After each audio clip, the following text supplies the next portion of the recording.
You're now listening to the Palmetto Dugout Show, hosted by State Director Sammy Esposito, Associate Scouts Drew Stewart and Sean Smith, that discuss all things related to amateur baseball in South Carolina.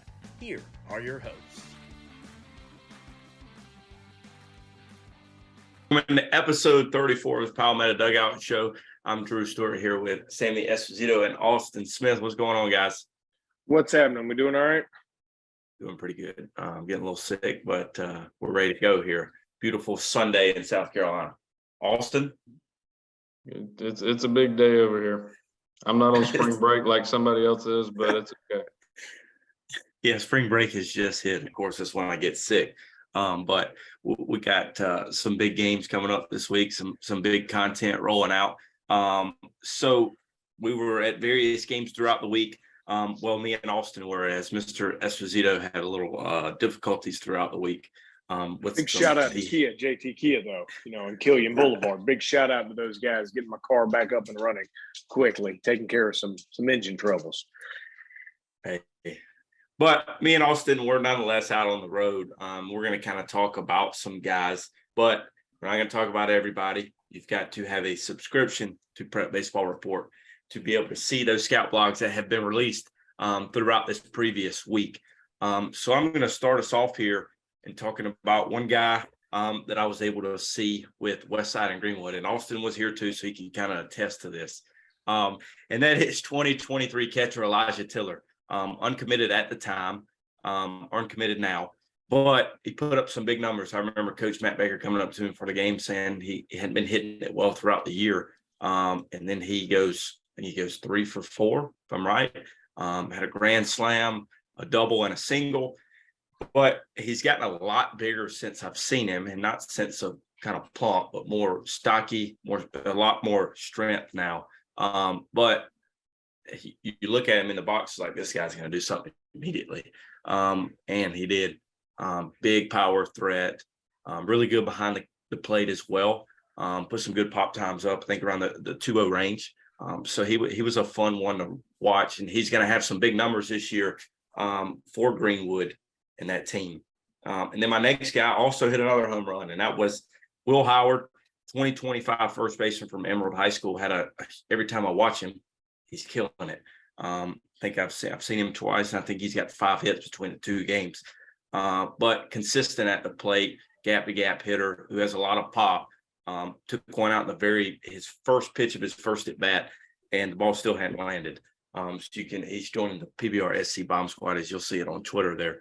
And then PBR SC 4K got him on video later in the game. But hey, he swings the bat really well. We've had the pleasure of seeing him at many different events as well.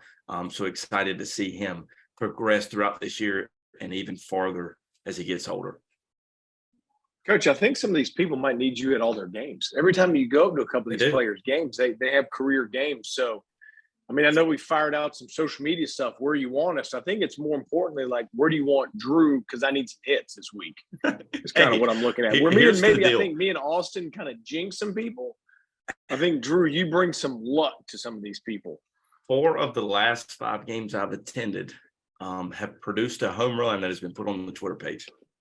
On the Twitter page. On the Twitter page. Wow. Yeah, I actually had a dad of a Chapman parent. They won 11-1 or 11-0, somewhere in that range. They won the game that I went to on Tuesday night or Wednesday night, whatever night I was there. They kind of ran together when I went to 3 last week. He told me if they were gonna get a run rule every time I came, he'd pay me extra to come back again. So I might keep going to Chapman. Nice place, great people. I went there on the 29th. I believe that makes that Wednesday. That was Wednesday I went to Chapman. They were playing Clinton. From that game, I got Jacob Cogdale. He started, went the first, I believe, 4 innings that night. He's going to right-hander, going to Newberry. He's a senior, 2023. Gonna go down there and pitch for Banks Faulkner for a little while. He was 83, 85 most of the night, touched 87. He actually, first inning, he was 83, 84, and I was like, okay, he was still spotting it up well, looked good. Came out in the second inning, and he cranked it up a little bit or got loosened up. I don't know, one of the two. He got up to 87. and started mixing in a big breaking ball. He started punching people out left and right, but wasn't a great game as far as competitiveness, but it was a good game on Chapman's end. But I think Clinton came back and beat them the next night, so it looked like they straightened it out. I want to speak on something you said when we both happened to show up at Greenwood and Westside the other night. You are correct about Mr. Tiller. He haven't seen him for several years now. We always played Greenwood. I almost didn't recognize him. He's much bigger than he was in previous years, and like you said, not fat, and he's bigger in a good way. That home run he hit, the grand slam, kind of put that game out of reach for good. That ball got out in a hurry. He almost hooked it toward over between the scoreboard and the foul pole over there at Westside. And it left in a hurry. It was a good thing you had your assistant there to video. That was that thing got out in a hurry. It wasn't on PVR 4K, but it was on PVR iPhone 12. So that ball did get out in a hurry. So yeah, he had a big night that night. And then Friday night, I got to make a return trip over to Fluor Field again. I had a big night over there. We had Riverside, Eastside. I'm gonna go Kai Tullis from Riverside. I've seen him throw, I think, 2 games this year, and you're sitting there and you're like, okay, this guy's mid upper 70s, and you just watch it and you're like, okay, that's cool. Then he comes up to the plate and gets an RBI single, hit a double, might hit a jack. Next thing you know, you look up, he's in 6th inning, he ain't gave up a run yet. So that's why I'm going with him. I've seen him throw 2 games this year, and I think both times he's going into the 6th inning and hasn't given up more than about 2 runs. Friday night they won a close one against Eastside and to finish off the sweep in that series. And he, like I said, he was 75, 76. I think he got up to 77 maybe, and just spotted it up, let him hit it. Defense made a play, and then he had a big RBI single to kind of put them ahead and get them out of reach. So that's my picks for the week. Sean Freedom had a big night that night too, but I talked about him early in the season, so I'm gonna let it ride today. If anybody wants to read what I got to say about Sean Freedom, they're gonna have to get that subscription. Sorry. Hey, we've seen Sean Freedom quite a bit, right? He's come to a few events, come to some things, and he's always performed at those events. So it's always good. We show up and he does that, and he performs in front of in a game too, because obviously that's the important part on that one for those guys. So I think, with Drew having the players always performing, you're just kind of living the life of luxury at Fluor Field over there. So it's kind of your home away from home for you. Yeah, it's turned into a nice deal over there. I've worked out a deal with one of the guys that works the front gate. He kind of lets me slide in the back door. I park in the secret parking lot, and it's just, You're like an employee. I ate before I went there. I shouldn't have. They had the barbecue restaurant open, but we'll save this part for the end. I'm sorry. I'm gonna stop. The special segment at the end we got to save it for. Yeah, Fluor Field. It's just what a place to watch a game. That's all I got. I'm done. Keeping it simple here. Hey, we go. Games of the week graphic will be out. Probably if you already have seen this video. We're going to talk about 3 here. I know that PVR will be at 2 of these games. We're not going to tell you which day, but we will be there. Game 1 off the deck is Monday night. It is Ashley Ridge at Berkeley. Chase Striker going up against Miller McGuire. A Power 25 top 15 matchup. I think it's a top 10 matchup so far. Hadn't changed the rankings yet.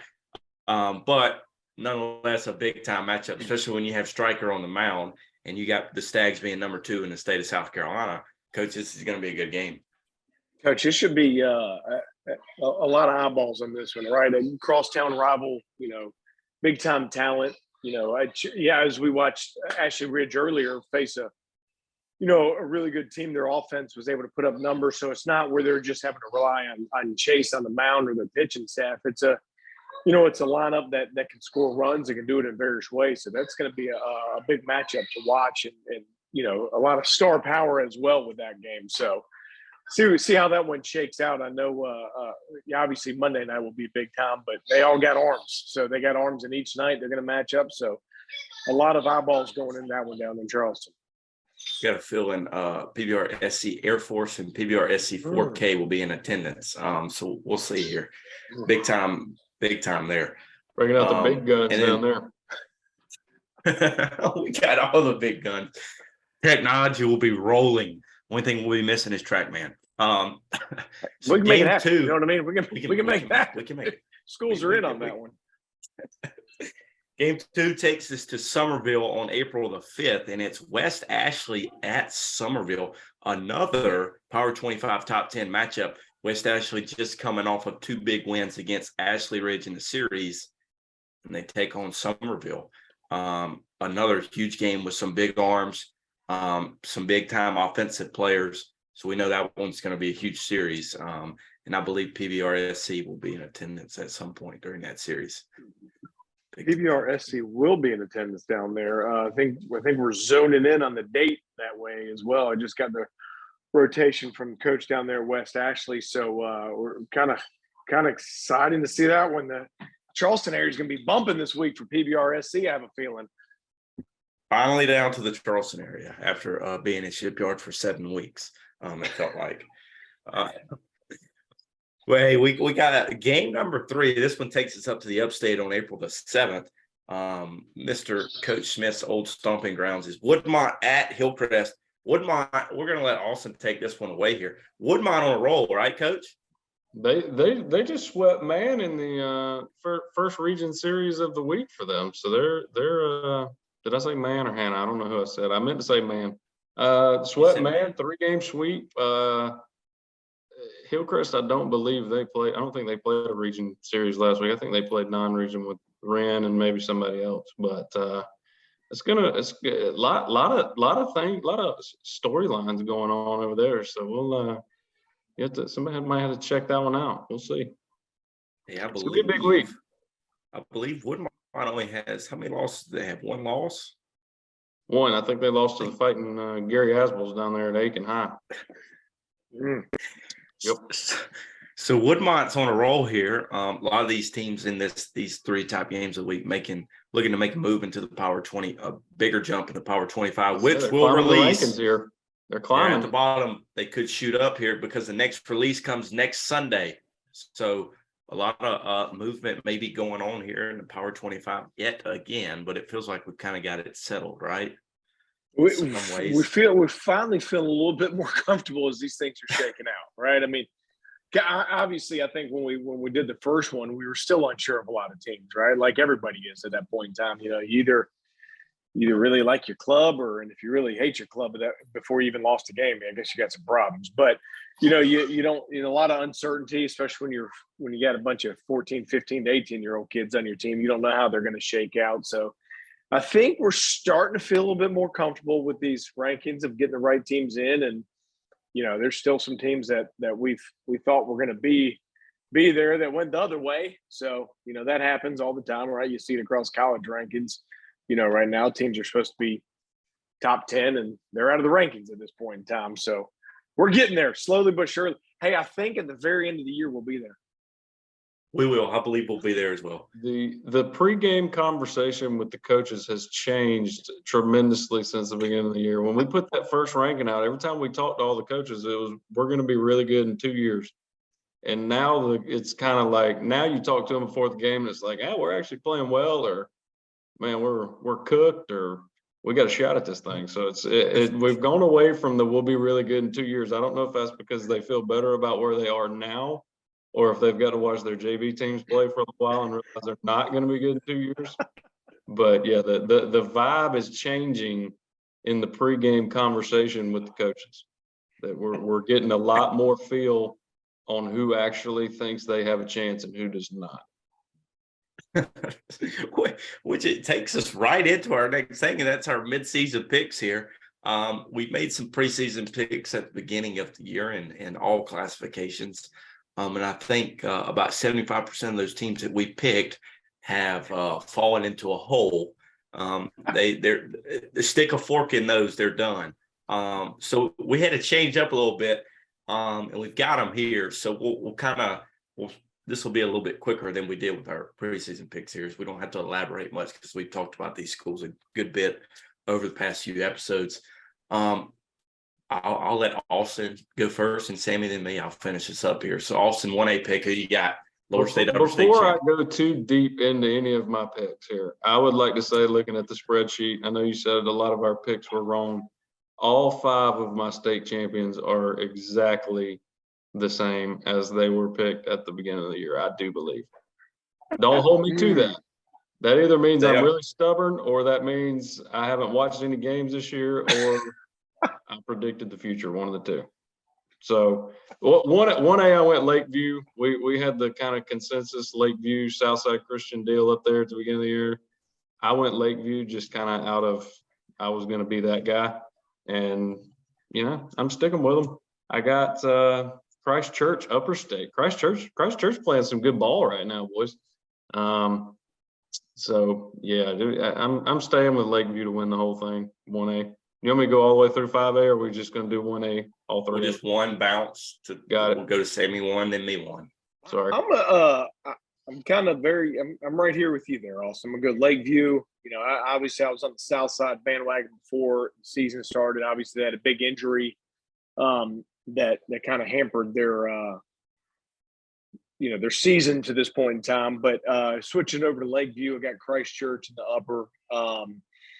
And I'm going to finish it off champ of Lakeview. So my whole thing has really been turned upside down outside of Lakeview winning the lower state. So, I think, Austin, I just went with what you picked, to be honest with you. I don't know. Well, that's what we'll go with. Sometimes that's not a good idea. I'm going to go a little bit different here. I got Lakeview winning lower state championship. Going upper state here, a little change. I'm going with the Louisville Lions for the upper state championship.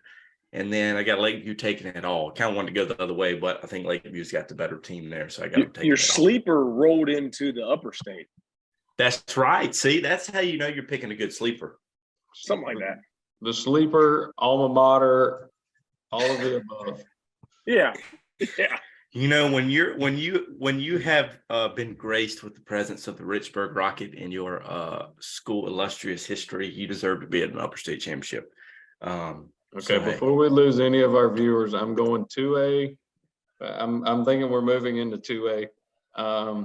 I changed absolutely 0 on 2A. I got Oceanside, Lower State, Gray, Upper State, Oceanside coming out on top.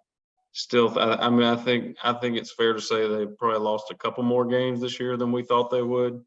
But I don't see anybody knocking them off the horse in the 2A playoffs. So give me Oceanside again. I'm sticking with them. I'm with you. I'm sticking the exact same. I think we all knew going into the season that maybe Oceanside might not have the overall high-end record that some people thought, because they played a very, very difficult non-region schedule, right? They continue to play a great non-region schedule, and heck, their losses have been to very, very good teams.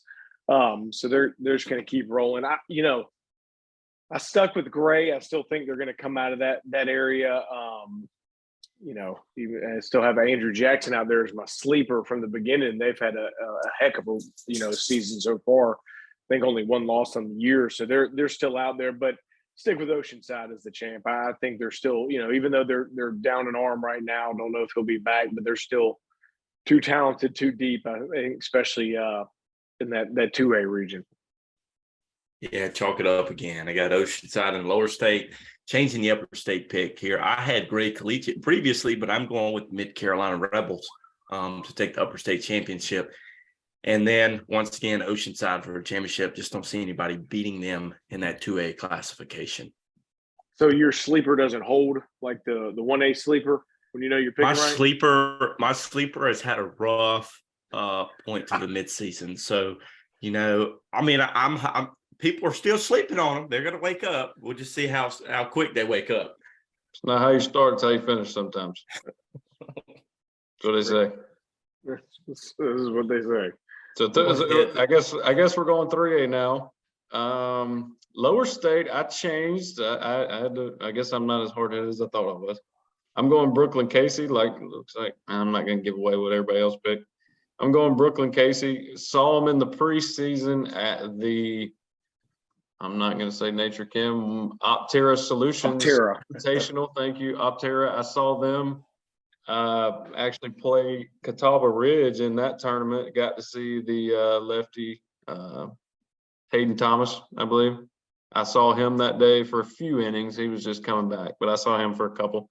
And from what I've heard, he's getting better. So I'm going down there, Lower State. I'm going Chapman. I had them picked the first time around for Upper State. I'm sticking with them. I like that team, man. The more I go watch them, the more we saw them in the preseason tournament. Lost a couple tough ones to some good arms, but I feel good about where they're headed. And then I picked Chapman to win it all. That was kind of I think that one could be a coin flip, but I did Chapman. I'm glad I did, looking at what you guys picked. So how about it, gentlemen? Yeah, Lower State. I'm gonna stick with BC as well. I got a chance to watch them at the Optera as well, and I believe PBRSC will be in attendance again on Wednesday to watch them play against Chapin. So Brooklyn Casey's. Here's my take on Brooklyn Casey. They're one of the better teams in 3A. They're throwing off in their region game to throw one of their better arms on Wednesday. So I think they're very talented. They're very deep. They got, good arms. They got obviously a very good lineup. I'm going to switch up my Upper State. I had Powdersville. We had a lot of high hopes for Powdersville. It hadn't gone to plan so far for Powdersville. They played a tougher schedule too, but switched up going up the Blue Ridge. I know they're a little dinged up as well with a couple another arm, but they're rolling. They just keep whipping up on everybody. But I think at the end of the day, BC gonna win that championship up there. Guess we got some similar picks here. BC still the Lower State champ. Upper State, I'm going with Blue Ridge as well. From what I've heard, Camerata isn't giving up any hits lately. Apparently he's a shutdown arm right now. So we'll hopefully get out to see him very soon here. I know they have a big series coming up against Chapman next week. So hey, PBRSC may be there. Maybe the assistant or the Air Force. But hey, Brooklyn Casey takes it all. I just think their arms are a little bit deeper and better. But Blue Ridge has shot up. I believe whose sleeper was that? That was say it again, Coach. My sleeper moves into the Upper State Championship. I'm telling you what, y'all was sleeping early, but they didn't woke up. Yeah. They finna. That was Clinton. Wasn't that Clinton? That was finna. I don't know. There. I think so many people have said finna. But hey, we'll turn it over to Austin for some 4A picks here. All right, 4A. Be careful if you take that Air Force, the drone thing you got out. Somebody might be throwing rocks at it. Take it down there to the beach. Be careful. 4A. I'm trying to throw us off over here. Lower State. I made a change. Lower State. I went Flora first time. I'm going James Island this time. I thought James Island lost too much last year. That's what I was told, to be good again this year. We saw them at Shipyard in the preseason tournament. It looked like they were still a pretty good team. They played in the championship against Legion. I like that team. Upper State, I'm sticking with where I went the first time, and y'all should have jumped on with me when you had the chance. I'm going Catawba Ridge. They have arms, lots of arms. I think I might have said it when I picked them the first time. You got to have the arms. We all know that. You got to. Coaches love arms. Chicks dig home runs. Coaches love arms. Here we are again. I'm going Catawba Ridge. I got Catawba Ridge winning the whole thing. I think they have enough pitching to. They're going to do it. I feel good about it. That's what I got. Give me Catawba Ridge over James Island, 4A state champion. Obviously, like you, I've switched up the Lower State. The Fighting Falcons are not off to the hottest start, but you never know. They got one of the better coaches in the state over there, so Florida never know make it rain. But I'm gonna switch down there to South Florence. I know they lost 2 out of 3 to North Myrtle Beach this weekend, but there's something down there. Everybody's going to have a bad week or two here or there, but South Florence, they got one of the better lefties in the state. So when he's matched up there, you never know. He's always giving them team a chance to win. Upper State, I'm hopping on the bandwagon there with Austin going to Catawba Ridge. Also saw them the Optera where in the first inning, I watched them hit 3 home runs. So yeah, obviously the Chicks dig the long ball. I think they finished that game with 7 or 8 home runs. So the Chicks were really loving them, but they also had a big arm. A freshman was up to 87, 88 that day. North Carolina commit. So they kind of right, and they're playing well. I think they haven't lost a game in a while. They're kind of running the table right now. So they're high on our list anyway to be up there. So I'm sticking with them. I'm not sticking with them. I'm switching them for the Upper State and in the championship. I'm going to go with Catawba Ridge.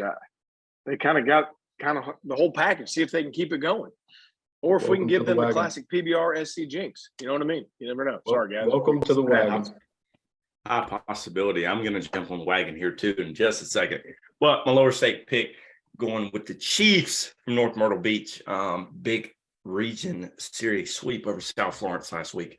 And they got them taking on Catawba Ridge in the Upper State Championship with the Copperheads taking it all in the state championship game. I'm going to jump on the bandwagon, I guess. But hey, we take a look back, and the sleeper was Greenwood. Watch out now. They're still sleeping. Talk about Austin sleeper. What? Hey, those two sleepers, y'all watched them pair up the other day, and we did. I know the Wednesday Friday game or whatever it was a split. So it's the sleepers slept on each other. Looks like they fell asleep. I'm gonna let that ride, and I don't want to talk about 4A sleepers anymore. It's just not good. I don't think Sammy does either. Greenwood, I was about to say, I think maybe my 4A sleeper and Sammy's 4A sleeper need to go play each other. They both have turf home fields, so maybe they don't have to worry about a rain out. So too far to drive. I don't know if we need to do that. That's a long drive. That's a long way to go. So 5A, I am sticking with the Green Wave from Somerville in Lower State. I switched to Clover Upper State. I kind of like some of the arms they got going up there. I know they lost their series to Blythewood last week, but I like that Clover team. So, but give me Somerville. I'm sticking with Somerville again. I think 5A to me is going to be the most interesting one to watch. I think there's a lot of people, especially in that Upper State, man. That thing's wide open. If you want it, take it. Somebody. I don't. Does anyone want it? That's the question. I guess we'll know in a few weeks. Yeah, every time we put somebody to slide up there in there, they fall down. So maybe again, it's our fault. PBRSC jinx. Lower State, I'm kind of holding the line in this entire thing for me. Lower State, sticking with the Stags down there in Berkeley. I was a kind of a coin flip with them in Somerville, but I just kind of gave the edge to Berkeley at the beginning because they did it last year and they're doing it again this year. So we'll kind of see how that one shakes out. I picked Clover to begin with in the Upper State. I'm sticking with Clover again. I got a chance to watch them a few weeks back, and they get that offense going. I know that again, like you said, Austin, the Chicks dig the long ball. If they can hit some of those long balls, those pitchers, they got a deep pitching staff, and they got a couple arms that I feel like every weekend or every week, Cade Pilgrim's striking out 13 plus in the starts. Doesn't really get much run support, but then Deion Brown kind of comes in and closes it down for them. But they got definite arms, so I got them matching up with the Stags, and Berkeley coming out on top again to repeat as champs. See what happens. Stags in the house. Stags. I'm sticking with the Stags again. I had them early. I'm going to have them again here. Stags from the Lower State Championship. However, I'm going with Blythewood for the Upper State Championship. Not as talented as they were maybe last year, but they find a way to win all the time, which is something to be said there. Have an experienced team that I think is gonna make a run this year and get there, unlike they did last year. But however, However, they're going to run into the Stags. And I think the Stags take the state championship yet again to win it back to back. So I'm started with them beginning of the year. I'm going to stick with them here. But hey, the Stags got some big games coming up soon. I know they play Oceanside coming up here, so that'll be a big one. Watch out, man. Watch out. The Stags. I feel like people sleep on the Stags in terms of talent. Yes, right. We like them. We've seen them play a lot. They got a bunch of gritty players that play the game the right way, but they got a bunch of talented guys. They kind of fly under the radar. They're not as flashy. They're not as sexy. I mean, I know they got Proctor committed to Clemson, but they got a bunch of other guys that are just damn good ball players that got ability. And some schools are going to take a chance on some of these guys and going to get some winners and going to get some ball players that know what's going on. So it's Berkeley's not just one of those teams that are just are coached well and play hard and get after it. They also got talent. That's why they don't lose many games.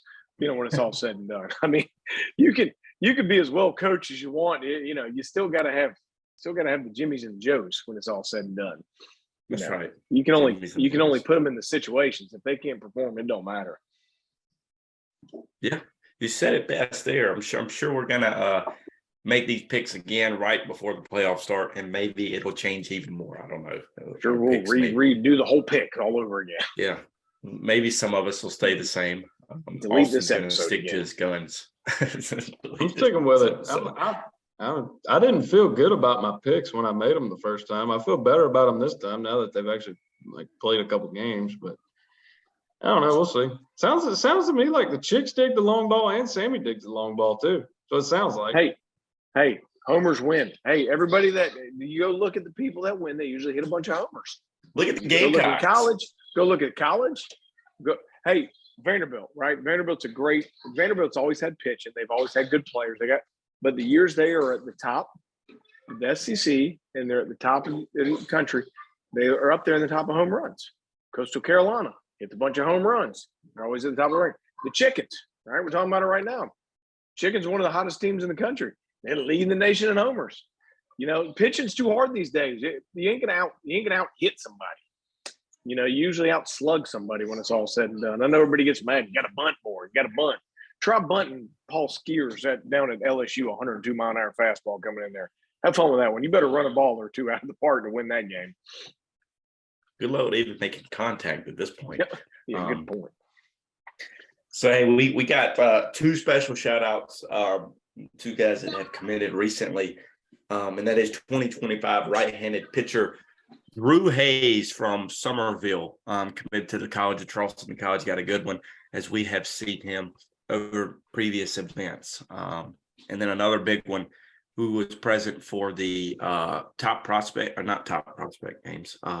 Preseason All-State. Sorry, here we go. Preseason All-State and Pro Case. I'm ahead of you. I just had to get my words out here. And that is 2024 catcher Mitch Wilson from Dorman High School on his commitment to the Tar Heels. So Tar Heels get a big kid from the state of South Carolina for them as well. And then we got three more parts left here. Bomb of the week. This was kind of had to scroll through some stuff this morning. Had a lot. Kind of figure out where we're going. We saw various bombs in person over the week, but however, we're going with bomb of the week goes to 2024 Cade Norton from Blue Ridge High School, his fourth of the year, and he has tagged us in all four. So stud, and that's the upper state championship pick for me and Sammy. But Cade Norton's been getting it done at the plate, and he takes the PBR SC Bomb Squad of the week. However, now we have play of the week. I know we had said, Sammy, we kind of changed this. We had to be in attendance, but if I see it on Twitter and it looks good, it goes here. Play of the week goes to 2023 Bradley Wohlers from Carolina Forest High School, committed to Florence Darlington Tech for his great play into the four-hole diving and catching a ball. So play of the week, Bradley Wohlers. And now the segment that everyone in America, everyone in South Carolina has been waiting on. This is my favorite part of the show right here. Finish this thing off, the favorite part of the show. I look forward to this all week long to see what the picks are going to be. I don't want to disappoint, but it was a tough week in terms of the standard concession stand. Chapman, if you go to a game at Chapman, their little athletic complex thing they got set up over there, they have like 9 sporting events going on at the same time, and they all come in the same gate and they all come in the same concession stand. They had Chick-fil-A sandwiches Tuesday night. I think we talked about it last time. I don't know that gets a fair shout out. I think it's kind of like Shipyard or even Fluor Field. Their food doesn't really count because it's a restaurant. I don't even know if I'm allowed to put a plug in for Chick-fil-A on Sunday, but they had Chick-fil-A on Tuesday. So that is what it is. Everybody watching at home, you know about the Chick-fil-A action. The next night at Westside, I'd actually just eaten before I got to the game, but the game didn't last long enough for me to go over there. And a lot of times I eat before I go, and then the game starts dragging. You get that 3-hour game, and you got to go over there and get something, even if it's a little coffee to get you home and fill out your report. But that one didn't. It got out of hand quick, got late early, however you want to say it. And it didn't even have time to go to the concession stand. Friday night, again, Fluor Field, not fair. I don't really think there's a fair shake there. Post game, made the trip across the street to the new. I say it's new. I think it's been there like 6 months now. I just haven't ventured over there yet. The Crazy Mason milkshake place across. As soon as you walk out the left field gate, right past the playground over there with the Reedy Rippets playground or whatever they call that thing. As soon as you get out the gate, you pass the concession stand, walk across the street, and there it is, standing room only. It packed out. Great place. Hadn't tried it and get it. I'm hoping in the coming week I can get more back on schedule with eating standard concession stand food, even if I just had to start going and getting like some popcorn or something just to put that plug in there, because tough week last week. Great week, but not good. Tough concession stand week. Tough concession stand week. The one I feel the worst about right now that I look at it, is Westside, because I didn't give them a chance. So we'll see. Hey, there's still plenty of season left. You never know. You might hit a return trip. You never know. Maybe just go for the concessions. I might just go grab a burger and leave. Yeah, and rate the burger when it's all said and done. Going on with that one. But I know I'm kind of now. I now, as I look forward to this segment every week, I'm now looking forward to concession stands. I used to be the eat before the game. Mm-hmm. Maybe that's over with. Maybe it's a rush to last the park. week. The timing of these games, if now, like the night at Chapman, they started at like 8:00 that night. So of course I had to eat before the game. And not even starving, and you're not working. Right. So you have to. You can't. You don't want to go in there on an empty stomach and end up till 10:30, and then you're just mad, ready to go. I don't know. These 6:30 games, it's tough. Like I said, you get there 5:45, 6 o'clock. You got to make a business decision whether you're going to eat first or eat after. You eat after. I don't know. Might have to have some Tums before you go to bed. Hey, so there's a lot of games this week we'll be at, so maybe you'll hear some more concession stand stories and reviews this next episode of the Palmetto Dugout Show. But make sure that you hit that subscribe and like button down below, and make sure you're subscribed to Prep Baseball Report, so you can see all the content that comes out over the next couple of weeks. Hey, I think that's it, Coach. Hey, we're getting a lot of requests, by the way, on social media for games to be at. We're getting a lot of requests. I enjoy this. Hey, keep doing it. Keep doing it. Maybe you'll see us there. Enjoy it. Do we need to put the radar gun thing in there, or should I leave that out? Go for it. We had a little confusion twice this week at games I was at where we were radar gunning the pitcher, and there were other people in. I don't even think that's how you say that, but whatever. We were using the radar gun to clock the pitcher, And we had other people in attendance who had radar guns. They are not always going to say the same thing. Even at Fluor Field, it's not going to say the same thing. So if your kid was pitching and the heat sheet does not reflect what the guy beside me said, the radar gun said, yeah. Yeah, like we said before, the heat sheet is us in attendance with stalker radar guns. The key ticket is the stalker radar gun, right? It's the one. If you go to any Major League Baseball scout that's in attendance, they're going to have the stalker radar gun. They're not going to, there's a lot of variations between all those guns, but the one that's used the most, and just like the police officer that pulls you over is also using a stalker gun as well. So it's that's why the stalker company is so big, and you watch college coaches go out, Major League scouts go out. It's a stalker radar gun. So those are the ones we use ourselves. It's used across the company, across the nation is used because it's the most reliable. It's the most consistent gun out there. So there's going to be some discrepancies at time because Timmy's daddy, whoever it is going to have a pocket radar using it from the angle, or somebody's going to have an old jugs gun that's a little bit different. So what we use and what we use on the heat sheet is the stalker gun. So it's, what we'd like to say is the most reliable, and that's why we use it. Boom. We're not knocking the other ones. We're just clearing it up, because that happened to me twice last week where I put somebody down as one thing and somebody said, no, he was throwing harder than that. Well, I wish I could let the guy behind me hold his gun and just tell me where he's throwing. It'd make my job easier. I might spend more time at the concession stand. Oh gosh. Hey, so we're gonna cap this one off now.